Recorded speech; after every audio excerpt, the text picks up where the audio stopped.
할렐루야. 아멘. 오늘도 거룩한 날 주님의 자리에 나오신 우리 사랑하는 성도 여러분, 주님의 이름으로 환영하고 축복합니다. 여러분, 오늘은 아주 특별한 날입니다.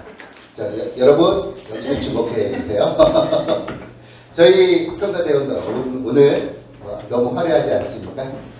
네. 대답이 없으시네. 아멘.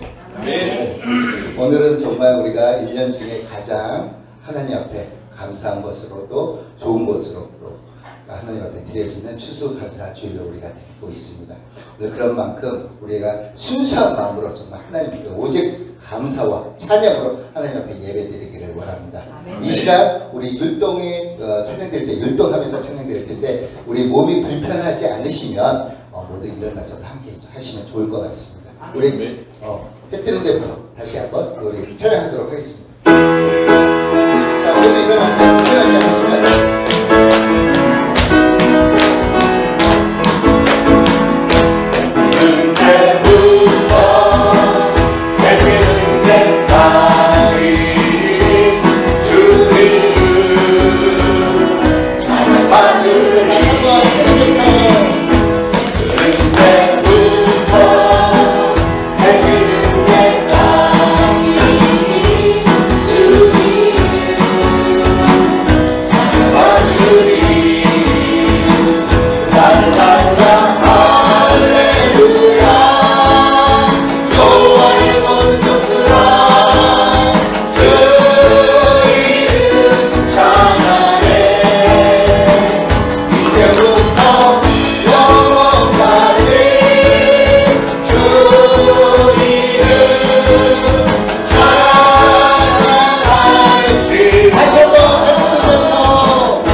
모든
나의 창조자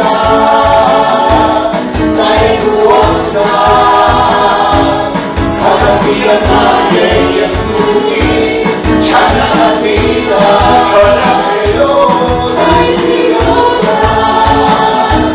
나의 선한 목자 되신 주 예수 나의 주 다시 한번 마지막 나의 창조자 나의 창조자 나의 구원자 가장 귀한 나의 예수님 찬양합니다 찬양해요 나의 치료자 나의 선한 목자 되신 주 예수 나의 주 찬양해 예수 나의 주 찬양 예수 나의 주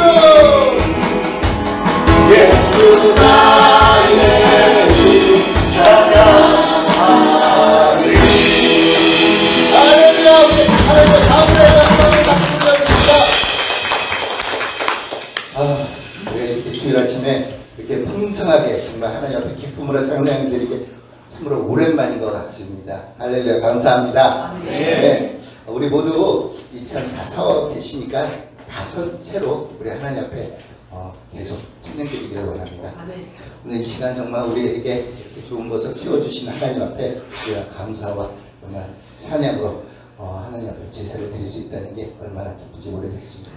지금까지 우리를 인도해 주신 하나님 앞에 전능하신 그 인자하심과 그 선하심에 감사로 찬양 드리도록 하겠습니다.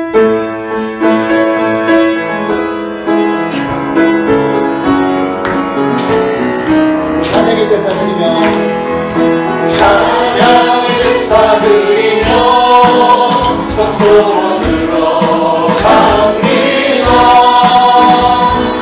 찬양의 제사 드리며 성소원으로 갑니다. 우리 모두 주님께 감사의 제사를 드리세. 우리 모두 주님께 기쁨의 제사 찬양의 제사 드리며 찬양의 제사 드리며 성소원으로 갑니다. 찬양의 제사 드리며 성소원으로 갑니다. 우리 모두 주님께 감사의 제사를 드리세. 우리 모두 주님께 기쁨의 제사 감사와 찬양 드리며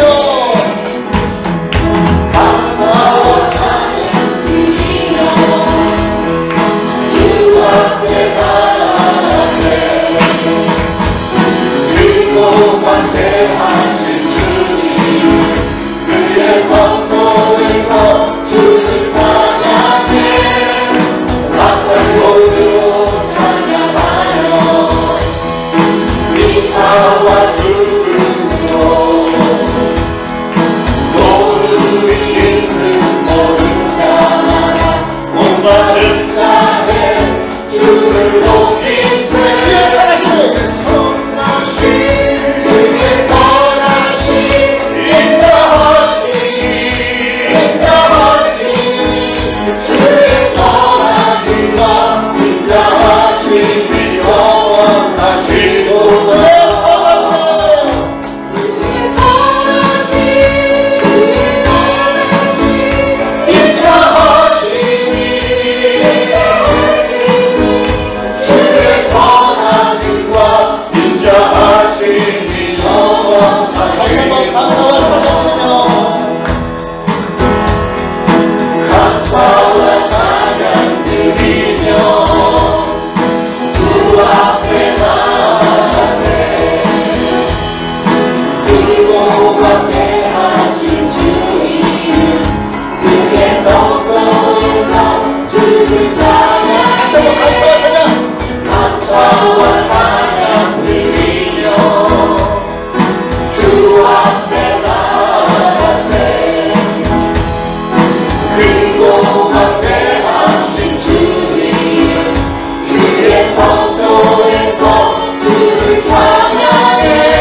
심으로 환영하며 사랑합니다. 아멘. 옆에 분들, 앞뒤 분들 반갑게 인사하시면서 사랑합니다 인사를 나누시죠.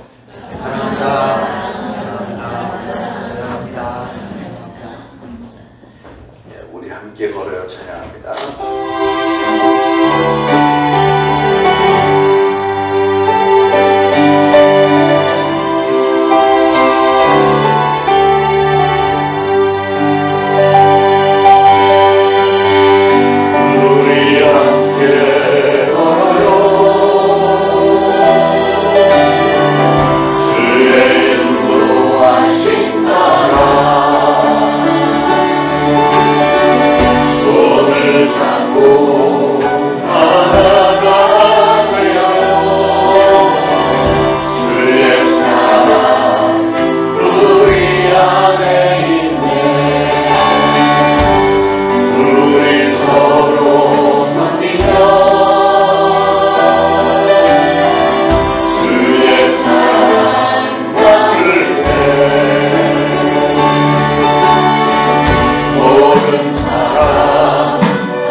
여호와께 감사하라. 그는 선하시며 그 인자심이 영원하미로다. 여호와께 감사하고 그의 이름을 불러 아뢰며 그가 하는 일을 만민 중에 알게 할지어다. 그들이 광야 사막길에서 방황하며 거주할 성읍을 찾지 못하고 줄이고 목이 말라 그들의 영혼이 그들 안에서 피곤하였도다. 이에 그들이 근심 중에 여호와께 부르짖으매 그들의 고통에서 건지시고 또 바른 길로 인도하사 거주할 성읍에 이르게 하셨도다. 여호와의 인자심과 인생에게 행하신 기적으로 말미암아 그를 찬송할지로다. 그가 사모하는 영혼에게 만족을 주시며 줄인 영혼에게 좋은 것으로 채워 주심이로다. 아멘. 우리 이 시간 각자 하나님 앞에 참회의 기도 합심해서 올리겠습니다. 기도합니다. 하나님 아버지 은혜를 감사합니다. 오늘도 거룩한 주일을 저희들에게 허락하셨고 저희들 특별히 오늘은 추수감사주일로 우리 하나님 앞에 감사의 축제를 올려드리는 예배가 되게 하시니 감사합니다. 정말 아름답게 장식을 하고 또 성가대원들이 정말 모든 단풍잎 모든 색색으로 이렇게 옷을 입고 하나님 앞에 찬양과 영광을 돌리며 하나님께서 우리에게 우리의 예배를 기쁘게 흠양하여 주시기를 소원하여 최선을 다해서 준비했습니다. 오늘도 성령님께서 함께하여 주시고 은혜의 장중에 붙들어 주시고 역사하여 주시고 정말 저희들의 예배가 하나님에게 기쁘게 상달이 되지 않은 감사의 축제가 되도록 성령님께서 기름 부어 주시기를 소원합니다. 이 시간 참회의 시간, 저희들은 감히 하나님 앞에 설 자격도 없지만 그럼에도 불구하고 하나님 앞에 나와서 이렇게 스스로를 돌아보면서 회개합니다. 회개하는 영들에게 우리 하나님께서 정말 긍휼히 여겨주시고 용서하시고 우리의 예배가 정말 하나님에게 상달이 될 만한 그런 예배가 되도록 우리 한 사람 한 사람의 모든 회개를 받으시고 용서하시고 또 죄 없다 칭하여 주시며 우리의 예배를 우리 하나님께서 기쁘게 음양하여 주옵소서. 모든 영광을 하나님께 올려드리며 예수 그리스도 이름으로 간절히 기도합니다. 아멘. 다 같이 사도신경으로 신앙 고백드리겠습니다. 전능하사 천지를 만드신 하나님 아버지를 내가 믿사오며 그 외아들 우리 주 예수 그리스도를 믿사오니 이는 성령으로 잉태하사 동정녀 마리아에게 나시고 본디오 빌라도에게 고난을 받으사 십자가에 못 박혀 죽으시고 장사한 지 사흘 만에 죽은 자 가운데서 다시 살아나시며 하늘에 오르사 전능하신 하나님 우편에 앉아 계시다가 저리로서 산 자와 죽은 자를 심판하러 오시리라. 성령을 믿사오며 거룩한 공회와 성도가 서로 교통하는 것과 죄를 사하여 주시는 것과 몸이 다시 사는 것과 영원히 사는 것을 믿사옵나이다. 아멘. 모두 착석하시고 함께 기도하시겠습니다. 저희를 사랑하시는 하나님 은혜에 감사합니다.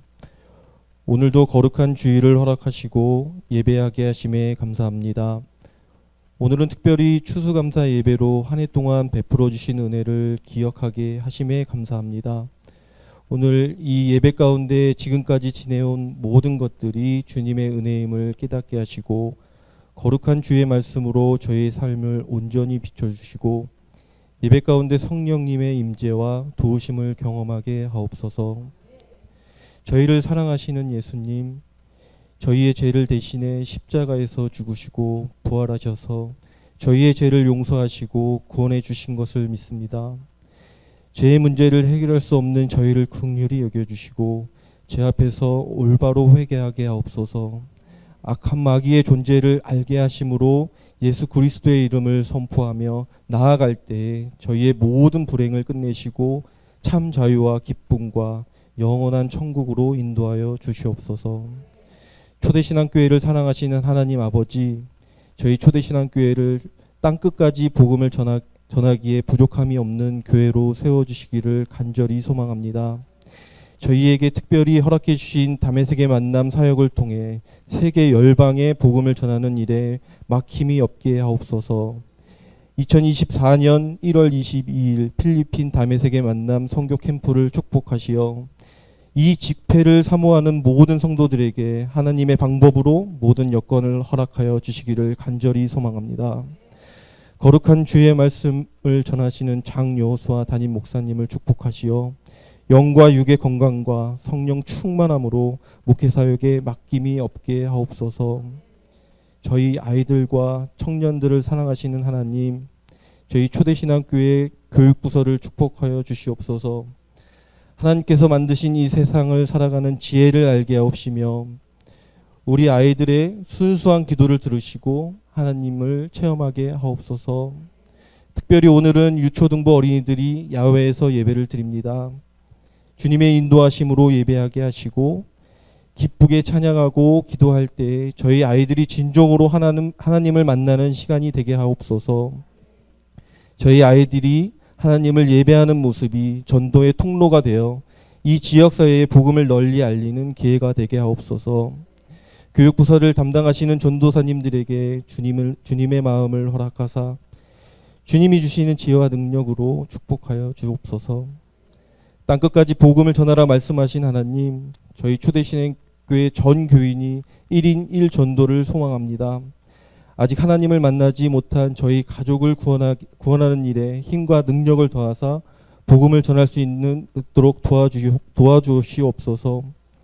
복음을 전할 때 저희 생각이 아닌 주님의 마음으로 하나님을 전할 수 있는 지혜와 용기를 베풀어 주옵소서. 아무것도 염려하지 말고 다만 모든 일에 기도와 간구로 너희 구할 것을 감사함으로 아뢰라 말씀하신 하나님, 저희를 숨쉬게 하시고 구원하심에 감사합니다. 때로는 가져가심과 고난도 저희에게 주심에 감사합니다. 지금까지 지내온 모든 것에 감사하는 성가대의 찬양이 고백이 되게 하시고 축복하여 주시옵소서. 저희의 감사 기도가 멈추지 않도록 성령 충만함을 허락하여 주시옵소서. 지금 이 시간 저희와 함께 살아 역사하시는 예수 그리스도 이름으로 기도드립니다. 아멘.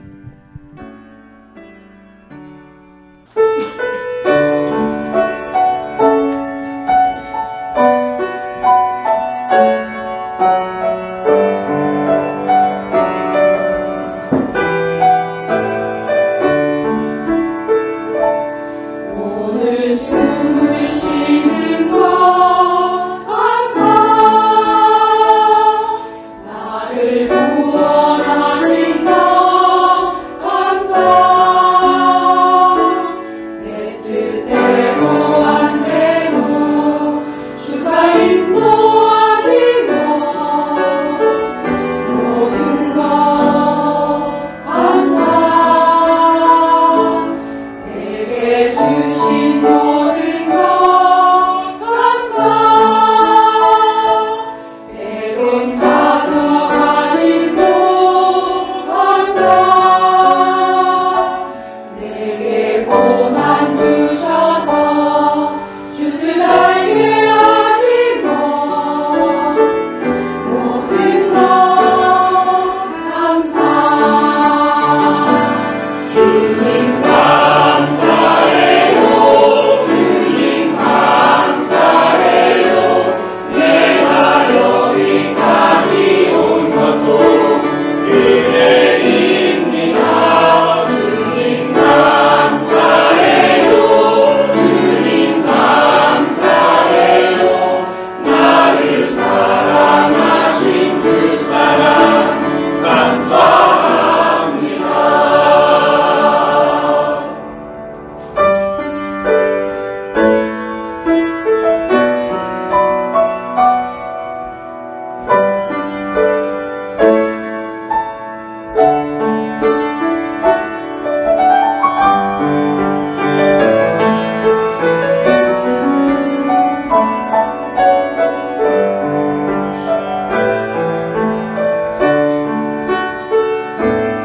항상 주 안에 있음 감사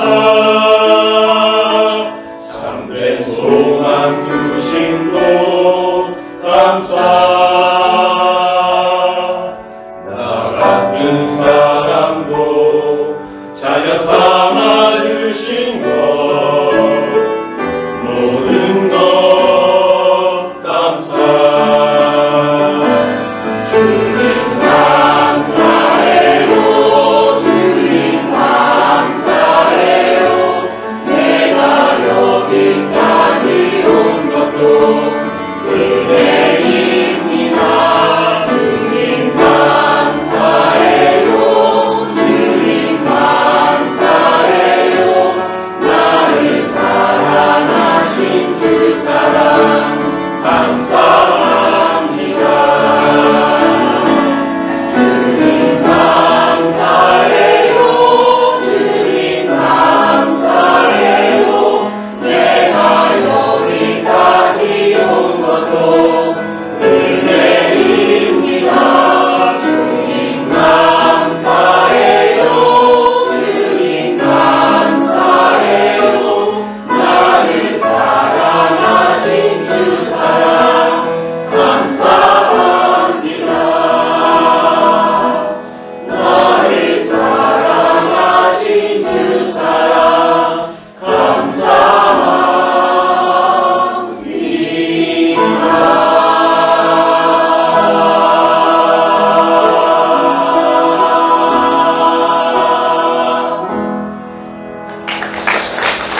하나님의 말씀 데살로니가전서 3장 7절로 9절 우리 다 같이 한 목소리로 봉독하시겠습니다.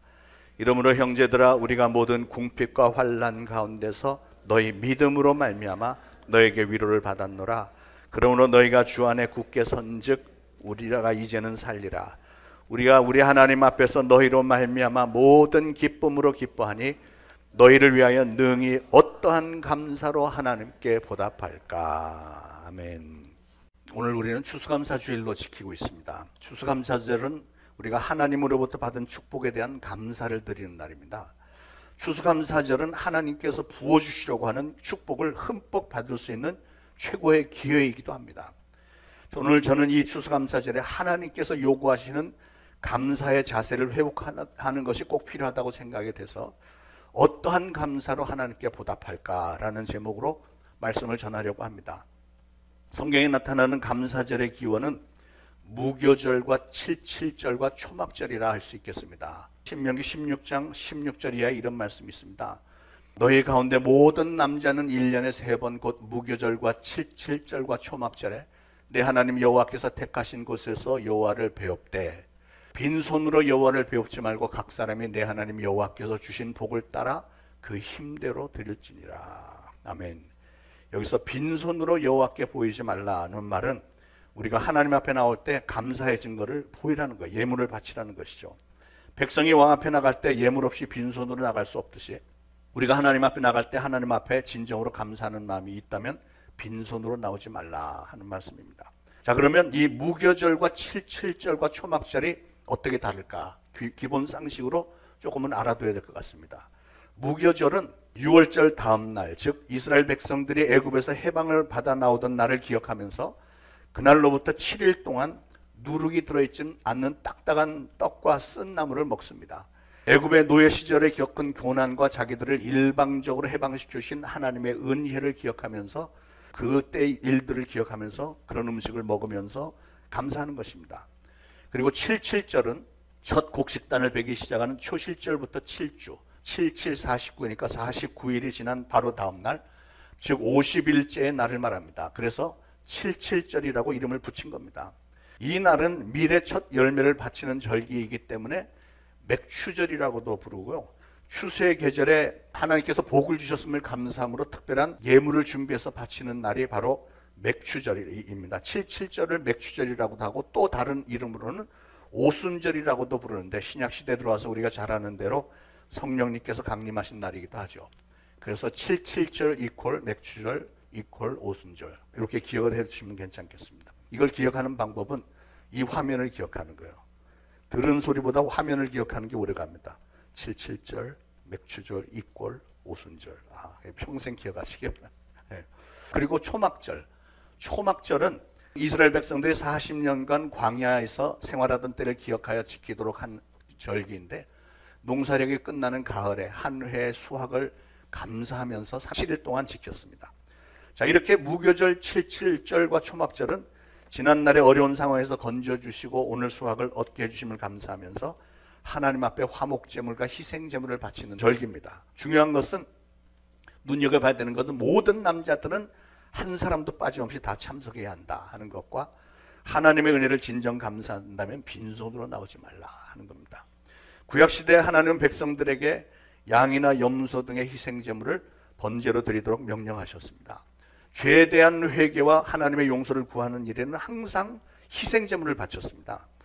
하나님께서 희생제물을 요구하신 것은 그 희생제물, 짐승을 죽여 바치는 것이 하나님을 기쁘시게 했기 때문에 절대 아니고요. 사실은 하나님의 계획 가운데 장차 하나님의 독생자 예수 그리스도를 우리에게 하나님의 어린 양으로 희생제물로 보내주실 것을 생각을 하시면서 그것을 예수 그리스도의 예표로 해서 우리에게 희생제물을 바칠 것을 요구하셨던 겁니다.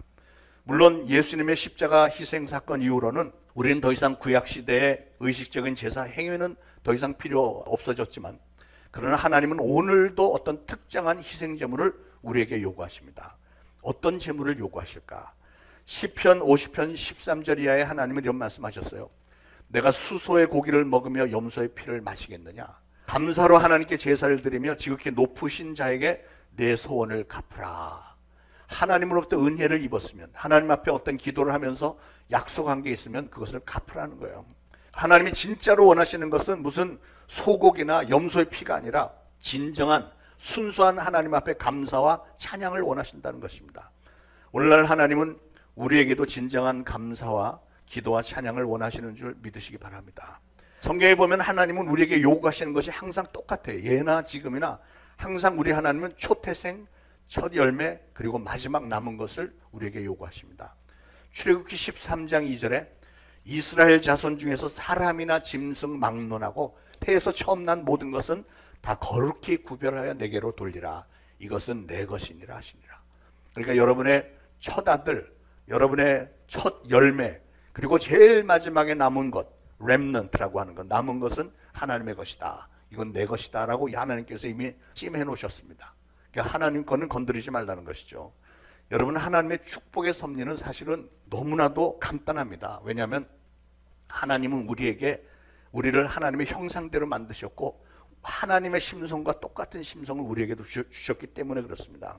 만약에 어떤 분이 호박을 하나 이렇게 들고 가서 목사님, 이게 제가 농사한 올해 첫 열매인데요, 하나님께 바치려고 합니다. 그래서 여기다 첫 열매 호박을 가져왔다. 이것하고 다른 사람은 하나님, 올해 호박 농사가 좀 잘 안 돼갖고요, 좋은 건 깨끗한 건 시장에다 좀 내다 팔아야 되니까 하나님 이거 드세요. 맛은 이런 게 더 좋아요 하면서 잔뜩 찌그러진 호박을 가지고 온 사람이 있다.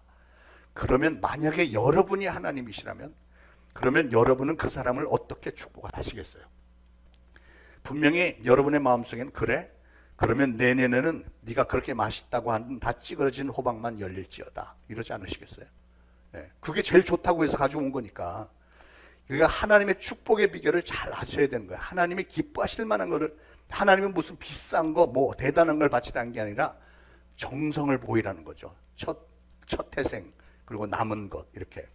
오래전에 어떤 남자 집사님의 간증을 들은 적이 있습니다. 아주 오래전 얘기인데, 이분이 사업을 하다가 망하니까 빚에 쪼들리면서 막 도망 다니고 해서 막 가족들 다 뿔뿔이 흩어지게 되었고, 그야말로 인생의 마지막 골목에 선 것 같아서 더 이상 살고 싶은 마음도 없어서 죽어버릴까 이런 생각까지도 많이 불쑥불쑥 올라왔지만, 그러나 하나님을 믿는 사람으로서 차마 그 일만은 할 수 없는 일이기 때문에 그냥 자포자기 가운데 하루하루 힘든 시간을 보내던 중에 하루는 시장에 나갔습니다. 시장에 나갔는데 그 입구에 할머니 한 분이 뭐 이렇게 파는데 보니까 야생 채소, 그냥 들에 나가서 따다가 파는 거예요. 야생 채소 조그만 바구니에 놓고 파는데 그 할머니의 모습이 보니까 참 평안해 보이더래.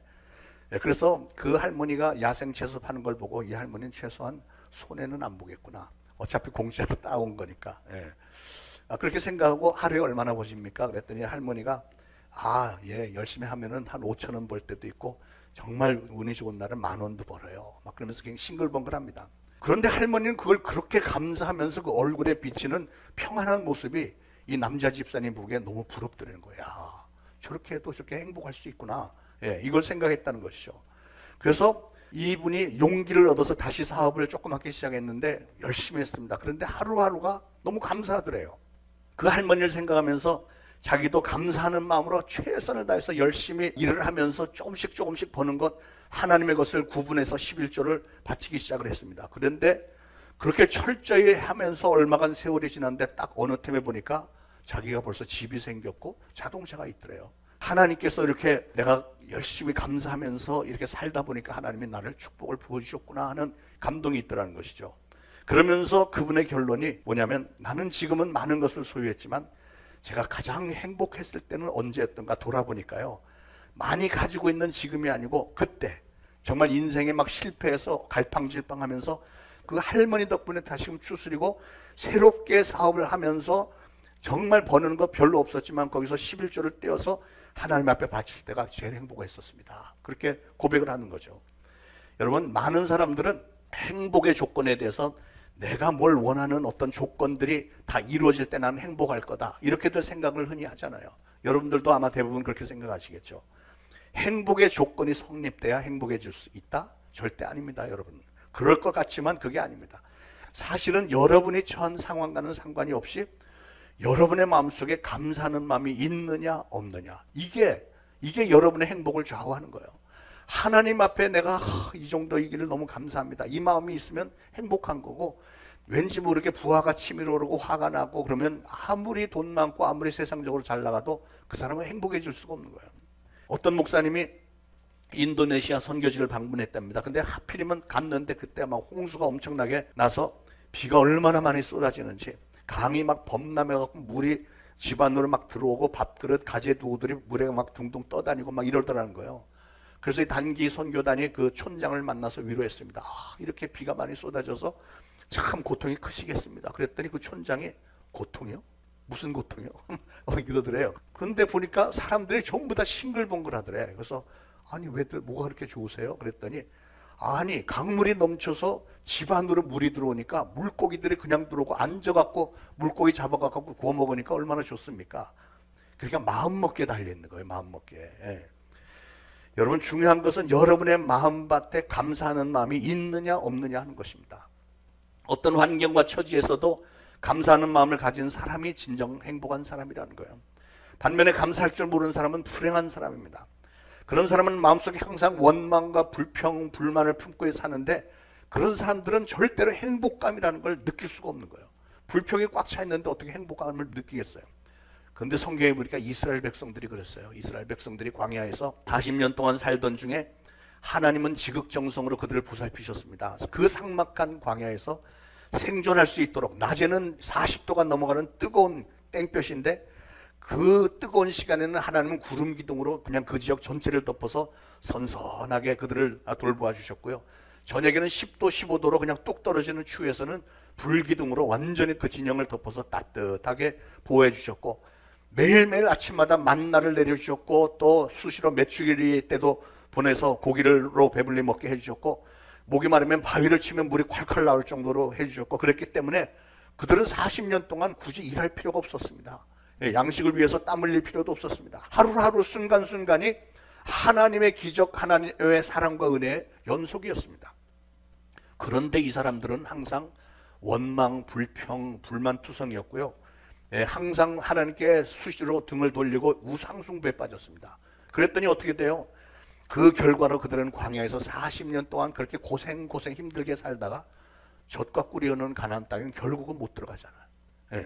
출애굽 사건의 중심 메시지 중에 하나는 그래서 불평, 불만, 원망하는 사람들은 결코 축복도 받지 못하고 행복할 수가 없다는 겁니다. 하나님께 감사할 일들이 그렇게도 많았는데도 불구하고 그들은 감사할 줄 모르고 오히려 불평, 불만, 원망만 하고 하나님에게 등을 돌리고 우상숭배나 빠지는 사람에 대해서 하나님은 그 축복과 행복의 땅 가나안 땅을 그들이 누릴 수 있도록 열어주실 이유가 없었다는 거잖아요. 여러분 불평, 불만, 원망은 어디서 나오는 것입니까? 이것은 잘못된 가치관, 소위 상대적 가치관이라고 하는 것에서부터 많이 나옵니다. 상대적 가치관이라는 게 뭐냐면 나 자신이 가지고 있는 것과 항상 다른 사람이 가지고 있는 거 자꾸만 비교를 해보는 거예요. 비교. 그래서 내가 남보다 더 많이 가졌을 때 나는 우월함이 있고 그때 나는 만족이 있고 행복할 거라. 이렇게 이기적인 생각이죠. 이기적인 생각. 그런 이기적인 마음과 욕심은 사람들마다 정도의 차이는 있지만 인간들이라면 그 속성 안에 조금씩은 다 들어있습니다. 그런데 그런 욕망은 이기적인 생각 이런 욕심은 한번 빠져들기 시작하면 점점 더 커지는 거예요. 그렇게도 끝없는 욕심에다가 상대적인 가치관을 갖는다고 하는 것은 결국은 그 인생을 불행하게 만든 겁니다.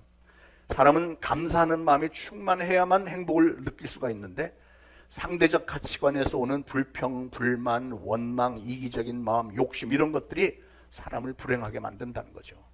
어떤 부부가 10여 년간 아주 죽어라고 일을 하고 정말 절약해서 돈을 모아서 40평짜리 아파트를 장만했습니다. 입주하기 일주일 전부터 너무 가슴이 부풀어서 정말 드디어 우리가 아파트 갖게 됐어. 친구들한테 다 연락을 해오고 막 입주를 했습니다. 집들이를 하는데 부인의 대학 동창들이 우르르 와서 막 거기서 구경하면서 아파트 좋다 얘 막 이러고 대화를 하는데 자기들끼리 또 얘기해. 야 너 옛날에 60평짜리 살았었잖아. 야 나도 옛날에 60평짜리 살아봤는데 정말 좁더라. 아유 여기 40평은 좀 좁아 그치. 그러고선 갔어요.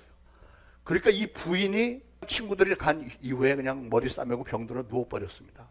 너무 낭망이 돼. 우리 집 너무 창피해. 친구들은 다 60평 이상 70평 80평인데 여러분 바로 몇 시간 전까지만 해도 너무 행복해갖고 막 가슴 두그러면서 이랬었는데 친구들이 와서 큰 평수 아파트와 이렇게 비교가 되면서 바로 이 상대적 가치관이 그의 마음을 흔들어 놓으니까 오히려 더 비참해졌고요.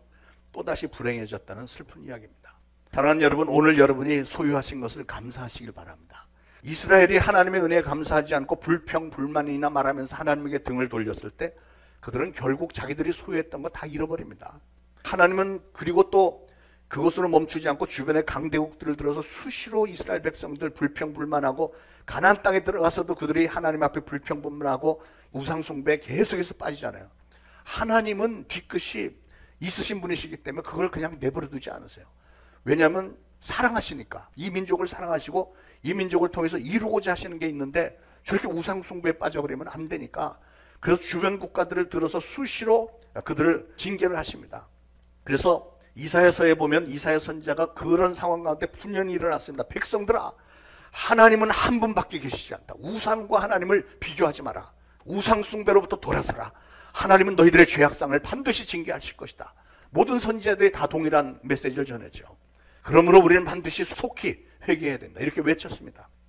사랑하는 여러분, 성경의 역사와 또 인류의 역사를 보면 분명하게 보이는 사실은 하나님은 이스라엘 백성들을 사랑하셨고 그들에게 복을 주기를 원하셨지만 그들이 하나님의 은혜에 감사하지 않고 하나님에게 수시로 등을 돌렸기 때문에 결국 하나님은 주변의 강대국들을 번갈아가면서 들어서 그들을 징계를 하셨어요.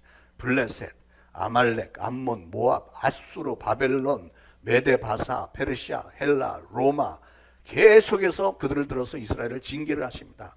왜냐하면 하나님은 그들을 사랑하셨고 그들을 향한 선한 계획이 있으셨으니까요. 여러분, 그 증거가 뭔지 아십니까? 그렇게 약해 보였던 이스라엘은 지금 4,000년이 지나도록 아직도 건재한데, 그러나 그 이스라엘을 괴롭혔던 그 강대국들이 지금 다 어디 있습니까? 없습니다. 그 강대국들이 다 무너졌습니다. 우리가 오늘날 아수르를 어디서 볼 수 있으며 바벨론이 어디 있고 로마가 어디 있고 페르시아가 어디 있습니까? 그러니까 그런 나라들은 하나님께서 이스라엘을 징계하시기 위해서 일시적으로 쓰셨던 것뿐입니다. 지금 딱 하나 남아있는 나라 있죠. 예, 그 팔레스틴, 블레셋입니다. 블레셋이 4,000년 넘게 이스라엘하고 끝까지, 걔들은 끝까지 가는 거예요. 지금 전쟁이 일어나고 있잖아요. 팔레스틴의 그 하마스하고 이스라엘하고 전쟁 붙고 있잖아요. 왜냐하면 이스라엘도 계속해서 그게 있어야만 정신 차리니까. 여러분, 우리 하나님은 절대적인 분이십니다.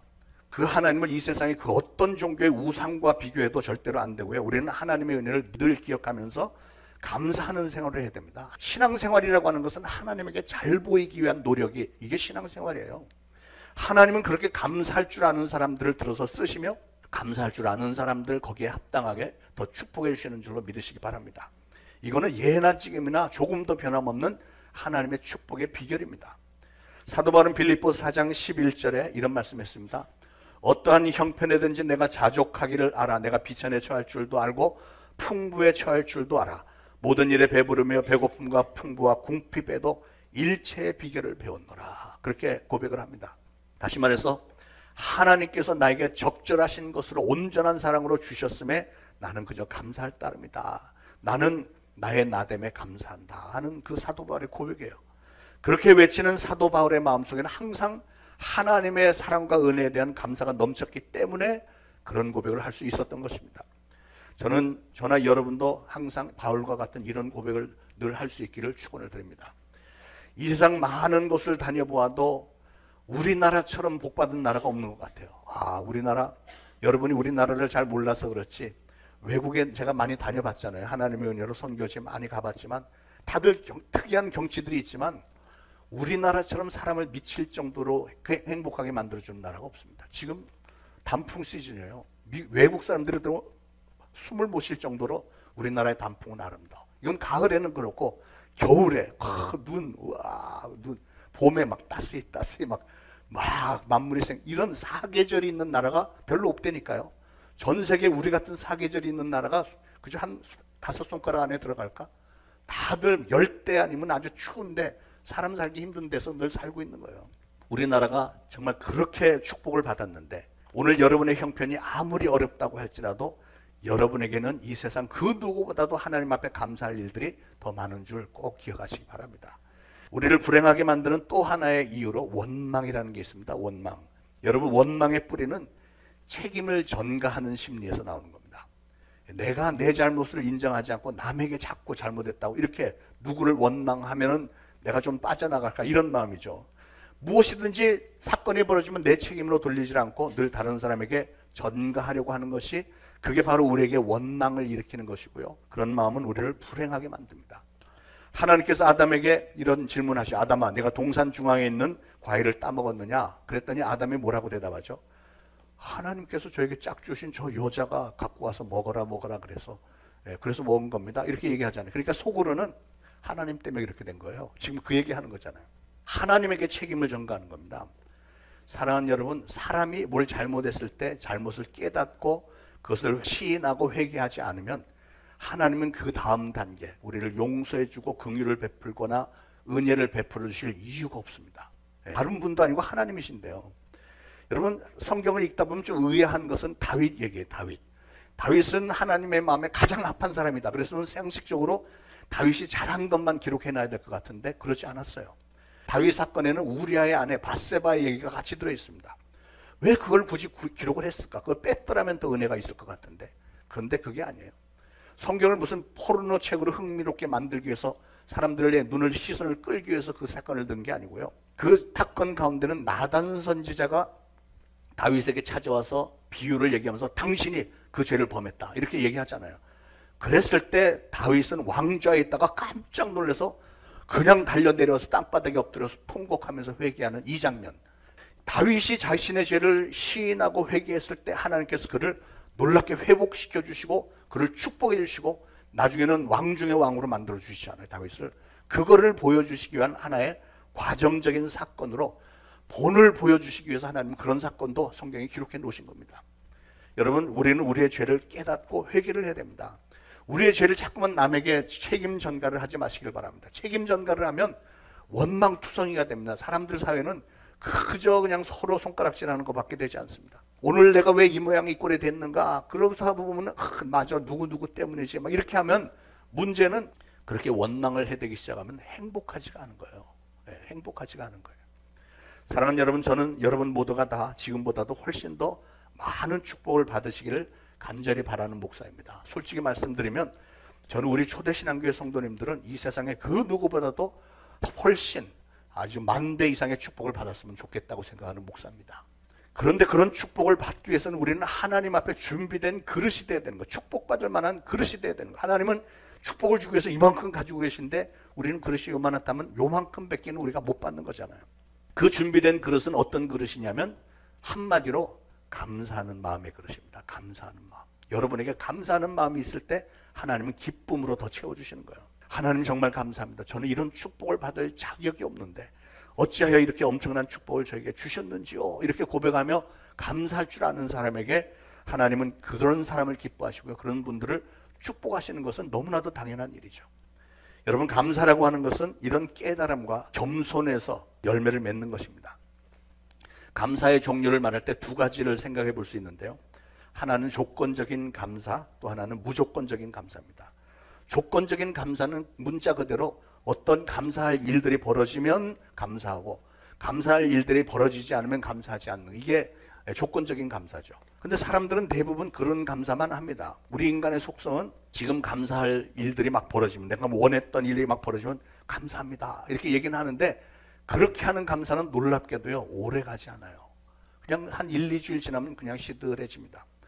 왜냐하면 사람의 욕망은 끝이 없어서 감사합니다 라고 말하는 순간에 내가 그동안 고심했던 건 다 끝, 졸업 이렇게 생각이 들고, 그 다음에 그 사람을 감사하게 만들기 위해서는 그거보다 한층 더 높은 감사할 일들이 생겨야 이 사람은 또 감사하는, 그러니까 욕심이 점점 더 커지는 거예요.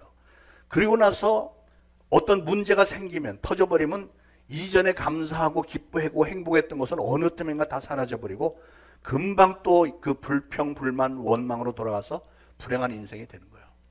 그러므로 조건적인 감사는 진정한 감사라고 할 수 없습니다. 그러므로 진정한 감사는 무조건적인 감사입니다.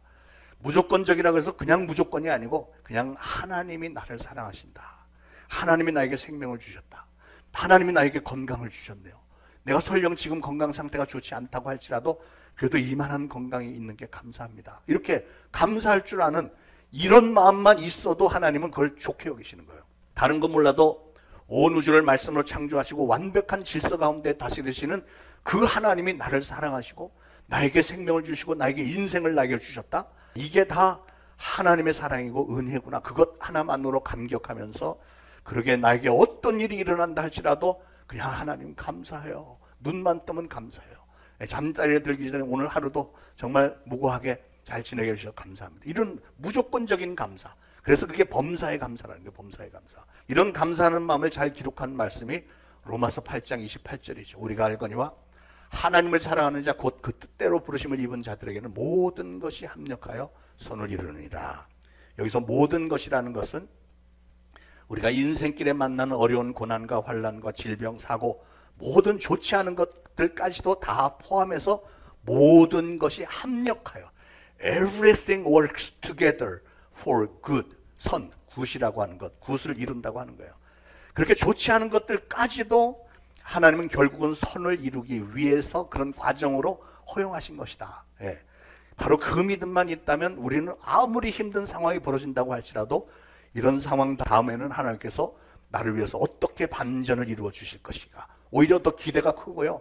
그래서 실질적으로 반전을 일으키시면 할렐루야 하나님, 와, 이렇게 되는 거예요. 이게 믿음이잖아요. 여러분의 가정에 혹시 불치병으로 누워 있는 분이 계십니까? 그분이 하나님을 만날 수 있는 기회가 될 수도 있습니다. 인생길에 혹시 실패하셨습니까? 그러나 그런 일도 여러분이 감사하는 마음으로 바라보기만 하면 성공이 계속될 때 교만해질 수밖에 없는 나의 영이 오히려 겸손해져서 하나님과 밀접한 관계를 가지게 되고요. 그래서 영원한 하늘나라의 상급을 받을 만한 그런 신앙의 작품을 남길 수 있는 기회가 될 수도 있는 것입니다. 바로 이 절대적인 감사, 무조건적인 감사만이 우리 삶에 일어나는 어떤 사건 가운데 벌어질 원망이나 불평, 불만을 초월할 수 있는 거예요. 그래서 데살로니가전서 5장에 항상 기뻐하라, 쉬지 말고 기도하라, 범사에 감사하라 그랬잖아요. 범사라는 것은 좋은 일, 나쁜 일, 어떤 상황 가운데서 감사하라는 거예요. 오늘 봉독한 데살로니가전서 3장의 말씀은 사도 바울이 데살로니가 교회를 향해서 감사하는 내용을 기록한 것입니다. 감사의 내용은 믿음의 역사가 감사했고, 사랑의 수고가 감사했고, 소망의 인내가 감사했다. 지난주에도 우리 데살로니가 성도들에 대해서 바울이 정말 감사하게 생각하는 말씀을 전했는데, 오늘도 마찬가지 계속해서 그렇습니다. 오늘 이 감사를 하고 있는 사도 바울의 상황이 어땠었죠? 사실은 사도 바울은 이 편지를 쓰는 시점에서 고난과 핍박 가운데 있었습니다. 인간적으로는 절대로 감사할 수 있는 상황이 아니었습니다. 그럼에도 불구하고 신령한 것을 귀하게 여기는 사도 바울은 바로 그 신령한 일 때문에 데살로니가 교회 성도들이 정말 신앙적으로 정말 잘하고 있는 것을 보면서 막 감격하면서 그들로 인해서 하나님께 감사하고 있는 거예요. 예, 사랑하는 여러분, 우리는 오늘날 하나님의 은혜 가운데 살아가고 있습니다. 우리의 모든 것이 하나님의 은혜라는 사실을 항상 기억하시기 바랍니다. 하나님 우리에게 은혜를 주실 때 우리가 그 은혜를 받고 그 은혜를 깨닫고 우리가 은혜를 누림으로 우리가 진정 행복한 사람들이 되기를 원하세요. 400여 년 전에 청교도들이 아메리카 신대륙의 당도에서 추운 겨울을 지내는 동안 수많은 사람들이 죽었습니다. 절반 이상이 죽었습니다. 그들에게는 감사할 것이 아무것도 없어 보였습니다. 그러나 그들은 자기들이 1년 동안 생존했다는 것, 그거 하나만으로도 너무 감사해서 하나님 앞에 추수감사 예배를 기쁨과 감격 가운데 드렸죠. 그들은 뭐가 소득이 많아서 감사한 게 아닙니다. 그저 하나님이 자기들을 인도해 주셨고 앞으로도 인도해 주시고 축복해 주실 것을 믿었기 때문에 감사한 거예요. 사랑하는 여러분, 오늘은 지난해 수학을 되돌아보면서 하나님께 감사의 축제를 드리는 추수감사주일입니다. 이제 곧 얼마 안 있으면 성탄절도 올 것입니다. 지금 추수감사절로부터 시작해서 연말까지 정말 축제의 분위기인데요. 이 좋은 절기에 여러분도 하나님께 감사하는 마음으로 충만하게 되시기를 축원을 드립니다. 여러분이 감사하는 마음으로 충만해지면 오늘 여러분의 삶 속에 어떤 실패나 역경과 또는 병환 이런 것들로 점철이 되어 있다고 할지라도 여러분의 인생은 성공하는 인생이 될 것입니다. 여러분의 평생에 항상 범사에 하나님께 감사하는 저와 여러분들 되시기를 예수 그리스도 이름으로 축원을 드립니다. 기도하겠습니다. 하나님, 오늘 주신 말씀 감사합니다. 지난 1년, 지난 저희들의 삶을 돌아보니 모든 것이 순간순간이 하나님의 은혜였고 감사함 뿐입니다. 우리에게 하나님은 늘 넉넉히 감사할 만큼 은혜를 베풀어 주셨건만 우리는 때때로 원망과 불평에 쌓여서 살아왔음을 용서하여 주옵소서. 저희들도 미국을 시작했던 필그림들처럼 어려운 중에도 감사할 수 있는 마음을 허락하여 주시기를 원합니다.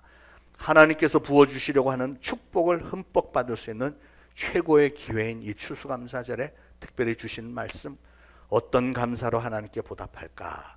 하나님께서 요구하시는 감사의 자세를 평생에 기억하면서 하나님께서 예배 놓으신 더 많은 축복을 받아 누릴 수 있는 그릇들이 다 되도록 성령님 우리 한 사람 한 사람 축복하여 주옵소서. 예수 그리스도 이름으로 간절히 기도합니다. 아멘. 자, 말씀 생각하시면서 찬송가 587장 1절 2절 부르면서 준비하신 예물 바치겠습니다.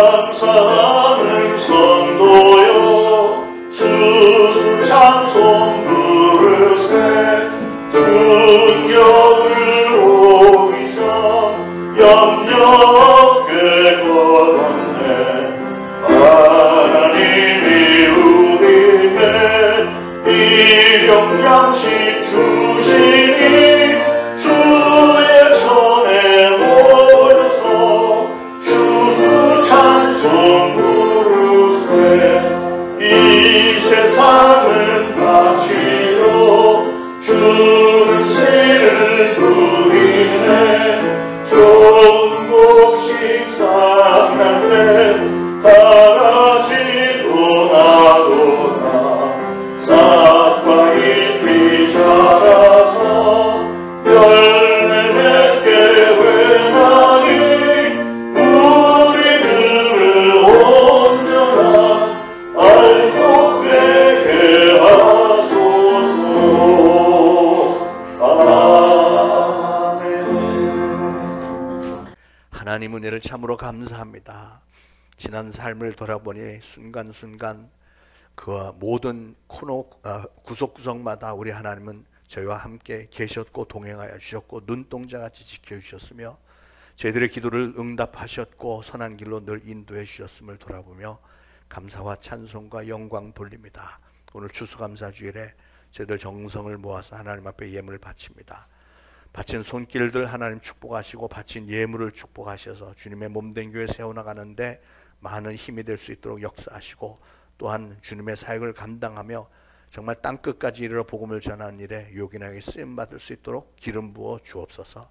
바친 모든 손길들 축복하시사 각 가정들마다 생업들마다 가족들 늘 건강 중에 붙들어 주시고 풍요로움 더하여 주시고 우리가 앞으로 하나님의 축복을 받아 누리며 하나님의 축복을 증거하며 하나님께 영광 돌리는 모든 가정들 되도록 성령님께서 역사하시고 축복에 축복을 더하여 주옵소서. 예수 그리스도 이름으로 간절히 기도합니다. 아멘. 자, 교회 소식 알려드립니다. 필리핀 단기 선교 살짝 변형했습니다. 지금 몇 분이 신청해 주셨는데 여권 얘기를 제가 강력하게 하는 것 같아서 여권은 그 출발하는 날로부터 6개월 이상 유효기간이 남아 있어야 됩니다. 그러니까 내년도 8월 초까지는 그래도 유효기간이 남아 있어야 되고 만약에 그렇지 않다면 여러분이 시청에 가셔서 여권을 갱신하셔야 됩니다. 그리고서 여러분이 신청하실 때 일단 항공료 30만 원 하고 입금시켜 주시고 다메섹 계좌로 입금시켜 주시고 그리고 여권 사진을 이렇게 앞면을 찍어서 여권 번호 나오는 그 표지 찍어서 저에게 보내주시면 제가 신청을 할 텐데 11월 3일까지 제가 3일이나 시간을 더 드리겠습니다. 11월 3일 금요일까지 시간 드릴 테니까 여권 다 준비하셔서 그렇게 해주시고 만약에 그 후에 마음이 늦게 결정이 되는 분들은 항공료는 각자 사시되 우리가 먼저 끄는 시간에 맞춰서 사셔야 되는데 기본적으로 1월 22일 월요일 아침에 출발하는 거의 출발하는 시간들이 비슷합니다. 항공사마다 한두 시간 차이니까 아무거나 그 아침에 출발해서 금요일날 밤에 돌아오는 금요일 밤 12시 금요일날 11시 뭐 30분 45분에 출발해서 여기 오는 비행기 근데 거기 밤 12시가 넘어가면 토요일이 되는 거예요. 토요일 새벽 0시 15분 이렇게 끊으셔야 돼요. 아시겠죠? 그래야 우리가 같은 비행기 타고 최소한 같은 시간에 타서 같이 공항에 내릴 수 있으니까 그렇게 꼭 좀 해주시길 바라고요. 새벽 기도회 우리 한 달 시도를 했더니 역시 토요일이 많이 오세요. 그래서 평상시에 못 오신 분들이 많이 들어오시는데 이제 한 가지 제가 들은 바로는 한두 번 오고 안 오시는 분들은 목사님이 식사비를 내신다고 해서 부담이 돼서 못 오겠어요. 그래서 제가 식사비 안 낼 테니까 부담 갖지 마시고 밥 먹으러 가자는 얘기 안 할 테니까 그냥 새벽 기도만 오세요. 네. 그러니까 그 핑계를 대고 안 오신 분들은 이제 더 이상 어떤 핑계를 대실지 우리 상당히 좋은 것 같아요. 토요일 날 그렇게 하니까 좋고, 그래서 많은 분들이 오실 수 있어서 오히려 풍성하고 좋습니다. 오늘 유초등부 야외 예배 10시 반에 출발합니다. 많이들 기도해 주시고 즐겁고 복된 시간 되도록 축복하시고, 또 이런 전도 대상자 아이들도 많이 가서 이번 또 교회 정착하는데 도움이 될 수 있기를 바랍니다. 자, 교육부서에서 11월 12일 연합 예배를 드립니다. 오후 1시 반에 특별 강사를 초청해서, 김정혜 대표라는 분을 초청해서, 이분이 오늘날 그 청소년들에게 있는 여러 가지 문제에 대해서 이제 신앙적으로 강의하고 하시는 분인데 아주 뛰어난 분이고 유명한 분이신데, 우리 교회 오셔서 하기로 했으니까 아마 몇 시간, 4시간인가 강의하는 것 같아요. 강의만은 아니고 프로그램들 재밌게 하니까 기도 많이 해주시고 많은 협력을 부탁을 드리겠습니다. 자, 모두 일어나셔서 589장 1절 4절 부르시고 축도로 예배 마치겠습니다.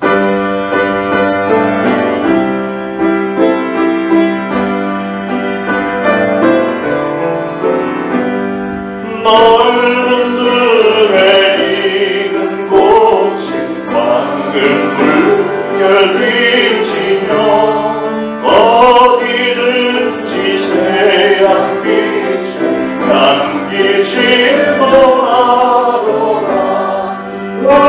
우리는 조금씩 낯을 기다리는데 때가 지나가기 전에 어서 주시옵시다. 얻어들인 모든 아이 전국 창고 드린 후 주가 베풀 잔치자리 우리 찬양하겠네. 우리는 조금씩 낯을 기다리는데 때가 지나가기 전에 어서 주옵시다. 아멘. 이제 우러러 죽어나 없기는 우리 구주 예수 그리스도의 무한하신 은혜와 하나님 아버지의 극진하신 사랑과 성령님의 감동, 감화, 교통, 위로하심이 오늘 이 거룩한 추수감사주일에 주님의 전에 나와 예배드리고, 특별히 오늘 주신 말씀 마음에 잘 새기고 이제 보내심을 받는 그곳 가정과 이웃과 직장, 사업장에서 예수 그리스도를 증거하는 사명을 잘 감당하겠노라 다짐하는 모든 성도들 머리 위에 이제로부터 영원토록 항상 함께 있을지어다. 아멘.